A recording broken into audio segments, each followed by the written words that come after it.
살면서 도전하고 또 새로운 것에 도전하고 그래서 언제인가 방송되었던 무한도전이라는 것에 흥분하고 흥미롭게 느끼면서 도전을 하기도 했습니다.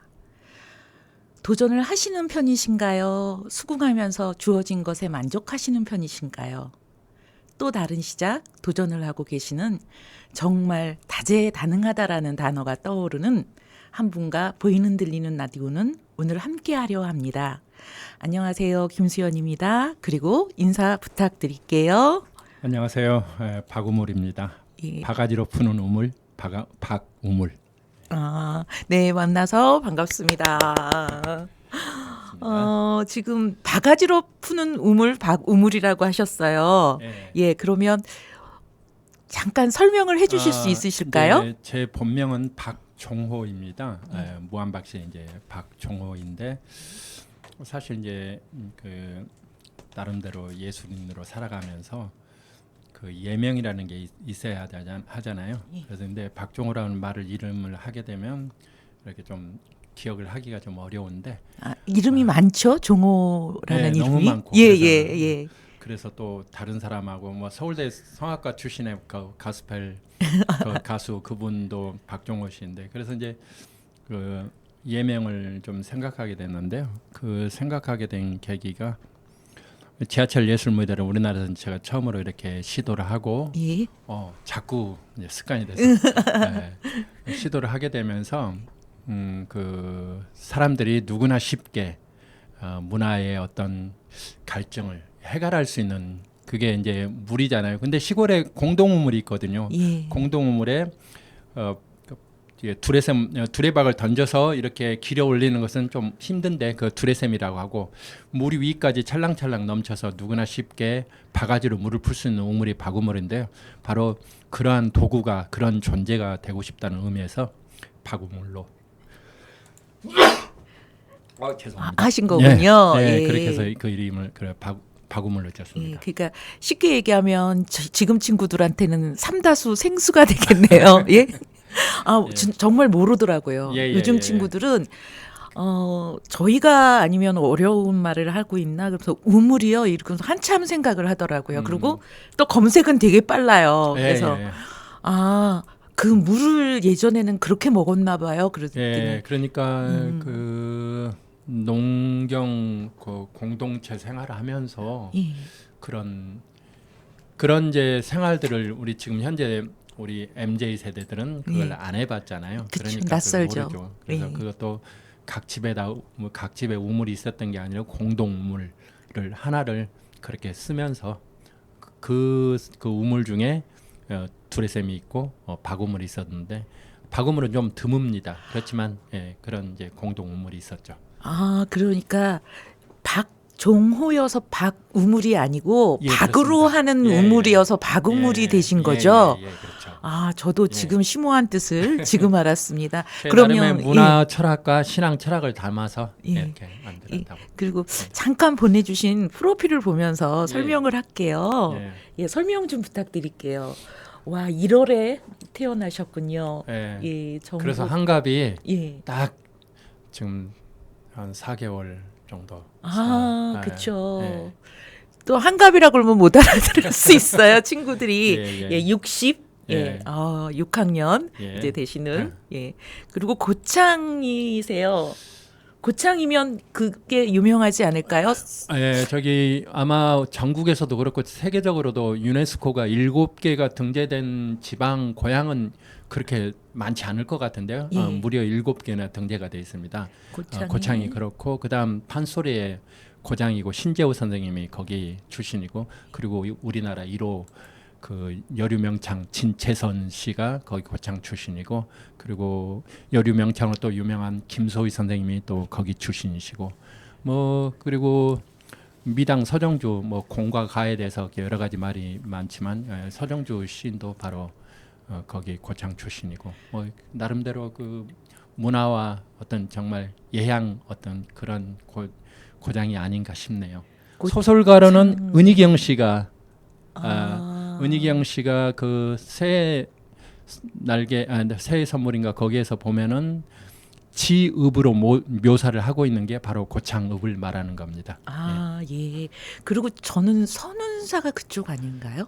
그렇죠. 그래서 송창식 씨의 노래 중에 이따 혹시 부를 기회가 있다면 좋겠는데 선운사에 가신 적이 있네요. 이걸 서정주 씨 시에 송창식 씨가 곡을 붙였죠. 예, 이따 꼭 들을 수 있도록 DJ가 한번 애써 보겠습니다. 그리고 또 특이한 게 있어요. 레일아트 창립자. 요거 설명을 잠깐 해주시겠어요? 지금 제가 좀 떠나고 나서 이렇게 조금 많이 거의 없어지다시피 했는데 예전에 이제 지하철 예술 무대 2000년부터 이렇게 그 21세기가 더버려서 서울 지하철, 그 전 인천 그리고 전국의 철도 지하철에서 행해졌던 그런 그 무대가 있는데 그거를 이제 레일 아트라고 해서 약칭으로 레일 아트라고 하는데 뭐 그 2002년도에 저희가 문광부 법인도 되고 그랬는데요.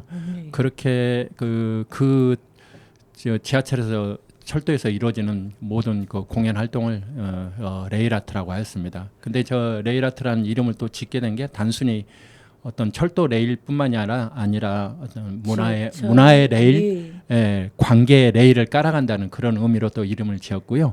길을 만들어간다. 그것도 그렇죠. 의미가 있을 문화의 것 길, 같아요. 좋습니다. 그리고 그 문화의 길이라는 게 단순히 어떤 이제 레일 일반 그 철도 공간이나 그런 쪽에서만 이루어지는 게 아니라 인천공항 문화마당도 여러분들이 제1터미널에 가시면 가운데 무대가 있는 걸 보여요. 그걸 처음 시작해서 여기 2001년부터 시작해서 지금까지 이어지고 있는데 우리는 한 2년 정도 그 상설 공연을 담당을 했었고 그러니까 제일 처음 그 문을 열게 된 거죠. 그래서 선구자시죠. 어찌 보면 그 당시에는 버스킹이란 말이 요즘은 너무 흔하지만 버스킹이란 말 자체가 만들어지지도 않았을 때 거의 생소하던 때에 이제 그런 일들을 시작하게 된 거죠. 제가 딱 처음에 뵀을 때 어마어마하신 분이 맞으실 거다 그랬더니 진짜 대단하세요. 와, 그거를 처음 만드셨구나. 그리고는 이제 이거를 조금만 설명을 더 드리자면 제가 제 친구 때문에 친구가 이제 서울대 국악과를 나왔는데 그 친구가 영국에 있었어요. 그 친구 때문에 영국에 갔다가 불과 한 달 만에 돌아오게 됐지만 그때 유럽의 거리 문화를 보면서 그렇게 자유스럽게 이루어지는 거리 문화를 보면서 이거를 한국식 어떤 문화 마당으로 만들어 보자. 근데 제가 지하철을 택한 이유는 비가 오나 눈이 오나 할 수 있고 가장 많은 서민들 즉 그 당시에는 560만 정도가 이용을 했지만 지금은 뭐 이렇게 버스 이래서 7, 800만은 하루 유동인구 설마 하더라도 그렇게 되지 않을까 싶네요. 그래서 그 지하철을 택했는데 그게 21세기라는 시대와 그러니까 맞아 떨어지면서 굉장히 어떤 나름대로 큰 그 어떤 나름대로 센세이션을 일으키고 그리고 감성도 불러오고 그렇죠. 가는 사람 멈추게 하는. 그렇죠. 가는 사람들의 발걸음을 멈출 수 있고 또 퇴근길 지친 현대인들의 어깨를 좀 어루만져 줄 수 있는 잠시 쉬어갈 수 있는 위로의 공간. 처음에는 사당역에서 일주일에 한 번 공연도 힘들었는데 나중에 보니까 하루에 평일에도 20군데 30군데에서 어느 곳에서 공연이 이루어지는지도 모를 정도로 그렇게 나중에 활성화가 되더라고요. 그러면 이제 그렇게 만들어 놓으시고 이제 세계 여행을 떠나신 건가요? 어떻게 되신 걸까요? 이게 이제 그렇게 2000년 1999년부터 10월 달부터 제가 준비를 해서 2000년 4월 1일 날 이렇게 첫 무대를 올렸는데 나중에 그렇게 하다 보니까 한 5년 정도를 2005년까지 하다 보니까 제게 어떤 현상이 생겼냐면 소위 말하는 이제 번아웃이라고 할까? 다 기운이 소진돼 버리는 그리고 너무 열정을 쏟아부으셔서 왜 그러냐면 단순히 제가 기획자가 아니라 그냥 직접 어떤 나름대로 이런 활동들을 해야 되니까 무슨 그 후원 받고 그런 게 또 아니기 때문에 그냥 막 발품 팔고 막 그러셨을 것 같아요. 그다음에 이렇게 그 앰프 날르고 그러니까 완전히 쉽게 얘기하는 노가다. 그렇게 하면서 또 진행도 해야 되고 또 진행하다가 섭외도 해야 하고. 그래서 사람들이 또 가령 주말 같은 때는 외부 공연이 오잖아요. 이렇게 좋은 뜻으로 공연을 이제 자원봉사하러 오다가도 딱 그 오다가도 전화가 오는 거예요. 죄송한데 어디쯤이냐고. 지금 연락을 받았는데 어디서 지금 공연해달라고 페이 공연을 해야 된다. 유료 공연을 해야 된다. 그러면 당연히 먼저 거기로 가라고 그러죠. 그래놓고 그러면 그 펑크 난 걸 제가 또 그 때우셔야 되는. 때우고 뭐 이렇게 하다 보니까 너무 지쳐버린 것 같아요. 그때 중앙대하고 동국대 예술 경영 그 시간에 제가 특강을 한 3번 정도 하게 됐는데 그때 그 선배 그 형님이 이런 말씀을 하시더라고요. 공공예술 공연 쪽은 너가 처음 이걸 시작을 했으니까 한번 그 정식으로 공부를 해와서 하면은 내가 강의 자료를 마련해 줄 테니까 그걸 해보라고 그래서 그때 이제 우리 팀에 외국인 팀이 한 15팀이 있었는데 그중에 10팀이 스페인어를 말했어요. 그러니까 멕시코 마리아치, 안데스 이렇게 민속음악 하는 사람들, 아르헨티나 땅고, 뭐 콜롬비아 댄서, 뭐 이런 사람들, 그 브라질 까뽀이라는 그 사람들은 포르투갈에 쓰는 자유관 그 사람들이 많기 때문에 제가 그러면 스페인어에 가서 공부를 해오고 그 전에 언어 연수를 좀 그 우리 그 안데스 뮤지션들이 많은 그 페루로 가서 그러면 그것을 해야 되겠다 싶어서 페루로 2006년 6월 20날 제가 거기에 도착을 한 것 같아요. 그렇게 해서 근데 거기에 가서 공부하러 갔는데 세상에 그 전까지 여행이란 걸 해본 적이 없거든요. 계속 일만 하셨어요. 그렇죠. 42살 될 때까지 그렇게 그렇게 여행이란 걸 해본 적이 없는데 그때 가서 제 속에 여행 유전인자가 있다는 걸 그때 알게 된 거예요. 그러면서 늦게 배운 도둑질에 밤새는 줄 모른다고 그래서 여행자의 삶으로 바뀌어 버렸고요. 그렇지만 뭐 후회하지 않고 그러니까 감사하고 있습니다. 어떻게 보면 제2의 인생이 시작되신 거네요. 그렇게 얘기를 해도 괜찮을까요? 예. 그럴 것 같아요. 저는 이제 저 나름대로 10년 주기로 이렇게 분석을 해보면 저 이제 여기 소개가 나왔을지 모르면 저는 이제 초등학교 3학년 때부터 이제 막연하게나마 글을 쓰겠다는 사람 이렇게 해서 나중에 문예창작과 졸업하고 이제 소설 전공을 했는데요. 그 나름대로 이제 그쪽에서 이제 제가 소설을 쓰실 때, 그거를 이제 그거는 잠깐 이제 보류를 하고. 보류를 하고 이제 문화 활동에 뛰어들면서 이렇게 이제 좀 음악을 20대는 하시게 되고 20대는 독서에 미쳤고 30대는 이렇게 공연에 미쳤고 음악, 40대는 이제 이렇게 여행에 미쳤고 50대 때는 제가 나름대로 이제 그 좀 배우는 것에 특히 이제 언어부터 시작해서 그다음 저기 어떤 나름의 이제 국제 교류나 이런 쪽에 좀 이렇게 좀 더 주력하지 않았나. 그러니까 10대 단위로 10년 단위로 10년 주기로 끊어보면 10년 주기. 그러니까 그래서 여행은 이제 40대 때 이렇게 시작돼서 남미 쪽 그쪽 2000년도 중반에만 하더라도 남미 여행이 별로 이렇게 보편화되지 않았을 때니까 그렇죠. 그때는 제 글을 이제 이렇게 칼럼을 올리면 다음 포탈에서 메인으로 이렇게 글을 올려주고 그랬어요. 그래서 그때 이제 제가 버스로 여행을 하면서 돈이 없으니까 당연히 이제 버스로 여행을 하면서 더 남들 보지 못한 그런 것들을 보게 되고 그러면서 그런 부분들이 굉장히 재미있었는지 그걸 굉장히 많이 좀 이렇게 지원을 받은 거죠. 그리고 충전도 되시고 삶의 그렇죠. 새로운 또 흥미도 가지시게 되고 그게 10년 주기거든요. 그러니까 왜 그 얘기가 있잖아요. 뭐 10년이면 강산도 변한다는. 근데 이제 너무 긴장하신 것 같아서 잠깐 퀴즈 하나 잠깐 간단하게 내드릴까요? 월드컵과 올림픽이 4년에 한 번씩 열리잖아요. 왜 4년에 한 번씩 열리는지 혹시 아실까요?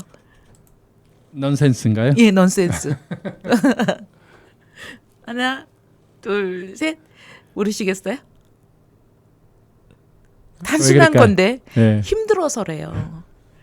그거를 매년 하게 되면 정말 피가 마르도록 너무 막 준비를 오랜 동안 하잖아요. 맞아요, 저희도 맞아요. 이렇게 그렇죠. 올림픽하고 이러는 거 보면 그리고 예. 각 나라마다 돌아다니면서 하잖아요.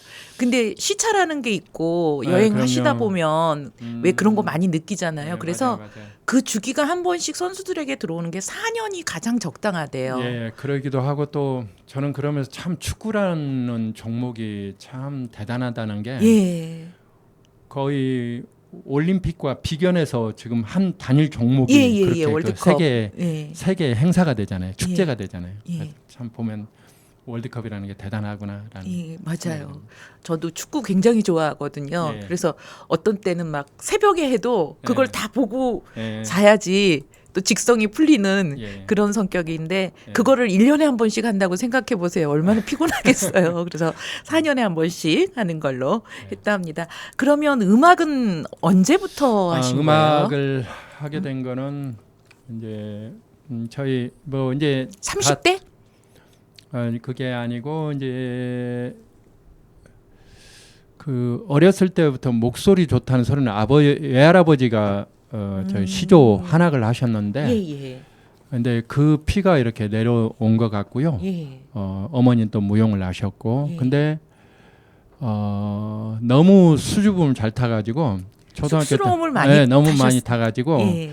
그런 그 노래를 그때는 초등학교 때는 아예 하지 못했고 우리 선생님이 초등학교 3학년 때 저한테 이제 문학의 길을 이렇게 열어준 그분이 그 성적 생활 기록부에 뭐라고 썼냐면 발표력이 너무 없고 특히 음악 쑥스러움이 많다. 아. 그래서 그런 적이 있는데 어느 순간 보니까 중학교 때부터는 제가 MC는 다 보고 그리고 우리 학년 이렇게 할 때 그런 행사들을 다 진행을 하면서 그때부터 중학교 때부터 좀 하긴 했는데 실질적으로는 고등학교 때 가정 형편이 너무 어려워서 1년을 쉬고 그것도 이제 고창 읍내로 나간 것도 아니고 지금은 폐교된 그 면에 있는 고창 이제 대성고 대산면에 있는 그 대성고를 나오게 됐는데 근데 이제 그때 문제가 재학생들하고도 못 어울리고 그다음 이제 재수생들하고도 못 어울리다 보니까 계속 왜 그랬을까요? 너무너무 가난했으니까요. 아니 그게 아니고 제 생각에는 조금 왜요? 이 성격이 달랐었어. 그랬을 수도 있을 것 같아요. 조용히 책 보는 성격이신데 그러니까 그때는 왜 10대 때는 진짜 천지mon간 못하고 떠들잖아요. 그 그게 친구들은. 이제 무대 체질이라고 하는 것 같은데 평소 때 성격은 굉장히 얌전하지만 조용하시죠. 그다음 저도 마이크 잡으면은 그냥 또 거리낌 없이 이렇게 하고 그러니까 그래서 아까 말한 것처럼 모든 학년 행사나 학교 행사 이것도 이제 도맡아서 하고 그랬는데 그러면서 또 밑으로 내려오면 이제 아주 이제 조용한 성격으로 책만 보고 있고 그런 성격이었거든요. 근데 이제 고등학교 때 결정적으로 음악을 하게 된 계기는 그렇게 1년 쉬고 들어가니까 더구나 그때 제가 좀 나름대로 굉장히 조숙했는가 봐요. 그래서 염세주의적인 성향이 있었는데 아버지가 사실은 이제 알코올 중독이셨거든요. 그러다 보니까 그걸 그 음악과 그러니까 독서 아니면은 제가 그 사춘기 때 그런 어떤 열정이나 이런 부분들을 미치겠더라고요.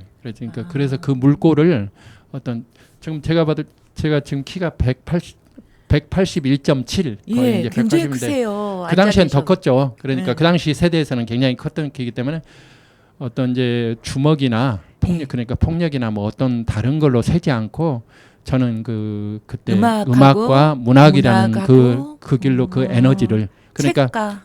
그래서 그렇게 잘 저기 됐던 것 같고 오히려 그러니까 아버지로 인하여서 그 시너지 효과가 일어났다고 해요. 그러니까 반면 교사로 이렇게는 안 살아야 되겠다 하는. 그래서 제가 담배는 평생 피워본 적 없고 술은 30살 될 때까지 맥주 한 잔도 입에 대본 적이 없이 살았는데 나중에 이제 뭐 그럴 필요가 없으니까 이제 사교적인 정도만 이렇게 알코올을 좀 하기는 하지만 그런 부분에서 그런 가정적인 부분들이 오히려 반면 교사처럼 원래는 사람들이 그렇잖아요. 욕하면서 닮아간다고 하는데 우리 식구들은 또 그러지 않고 우리 형제들은 형은 나중에 목사가 됐고 동생은 또 공무원이면서 문인이 돼가지고 작년에 우리 거의 한 100만 명 되는 공무원 중에서 4명에 뽑혔습니다. 행정 달인으로 뽑혀서요. 박종인이라고. 그래서 고창의 수제 집안인 것 같아요. 수제 집안은 아니고요.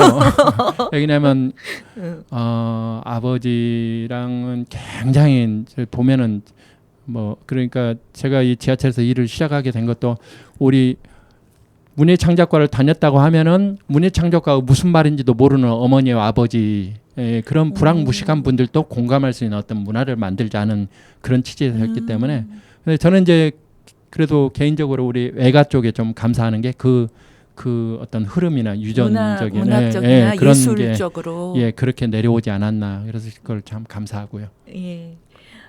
그러면 이제 사진을 보면서 우리 선생님에 대해서 더 알아보도록 하겠습니다. 그냥 이렇게 지금 처음 몇 분 정도인데 이 들으시는 분들도 대단하시다라는 거를 느끼실 것 같아요. 예, 그러면 한번 보도록 하겠습니다. 여기는 어딜까요? 지금 나오는군요. 예. 우리가 그 남미에서 아마존은 잘 알지만 또 남쪽에 칠레와 아르헨티나의 파타고니아라는 지역이 있습니다. 이게 파타고니아 그 의류 메이커도 있고 그러는데 맞아요. 굉장히 트레킹하기 좋은 곳이고 자연 환경이 좋은 곳인데 거기 파타고니아에서 엘 깔라파테라는 곳에서 좀 이제 1시간 정도 가게 되면 저렇게 빙하가 보이는데 보기에는 작아 보여도 저게 길이가 32km, 4km, 칠레까지 저 안데스 산맥을 넘어서 아르헨티나에서 칠레까지 연결이 돼 있고요. 그리고 높이가 무려 70m, 평균 70m가 됩니다. 그래서 그 사람이 가까이 다가갈 수 있는 형태에서 가장 이렇게 그 큰 빙하 거대한 빙하군이 있는 곳이 바로 저 모레노 빙하. 여행길을 가신 거죠? 그렇죠. 저는 이제 지금 이제 그 EBS 그러니까 이제 EBS 세계 테마기행에서도 제가 그 큐레이터로 나오고 그랬지만 저는 거기에서 이제 생계의 문제를 여행 가이드로 이제 프리랜서로 이렇게 활동하다 보니까 와, 멋진 직업을 가지고 계십니다. 그래서 문학은 제 고향이고 음악은 제 삶이고 일상이고 그다음 이렇게 여행 가이드 라틴 아메리카 여행 가이드는 고상한 취미이면서 여기 용돈벌이가 될 수 있는. 그렇게 쉽지 않은데 그럼 이곳은 어디예요? 이곳은 우리가 페루 하면 무조건 잉카 문명만 생각하게 되는데 잉카 문명은 잠깐 나왔던 그런 문명이고 거기에 그 비견되는 우리나라도 보면은 뭐 고구려만 있었던 게 아니잖아요. 그렇죠. 그런 것처럼 뭐 거기에도 뭐 가야처럼 뭐 발에 무슨 다양한 문화들이 있을 건데 저쪽 페루 북쪽에 보면 차차뽀야스라는 곳이 있습니다. 그 차차뽀야스 보면 저 뒤에 이제 이렇게 뒤에 그 화장실인데 버섯 모양으로 돼 있고 이렇게 원형으로 에스키모 이글루 형태처럼 돼 있죠. 그 마추픽추를 가다 보시면 돌로 이렇게 사각 그 건물들이 그 이주로 형성이 됐지만 여기는 차차뽀야스 문명은 집들이 다 이렇게 원형으로 만들어져 있습니다. 그런 차이가 좀 있죠. 그래서 잉카 문명이 아니고 차차뽀야스 그 지역 그리고 차차뽀야스 부족의 그쪽 거기에서 이제 제가 이제 사진을 찍은 것입니다. 이게 언제쯤 돼요? 그러면 이거는 벌써 좀 코로나 전? 아니 코로나 후인 것 같아요. 제가 이제 코로나 그러면 그렇죠. 최근이죠. 2년 전. 코로나 우리 여행 못 다녔을 때는 어떻게 하셨어요, 진짜? 제가 참 그러고 보니까 그 2019년대 방송이 나오고 2020년도에 20년 1월에 이제 코로나가 시작이 됐으니까.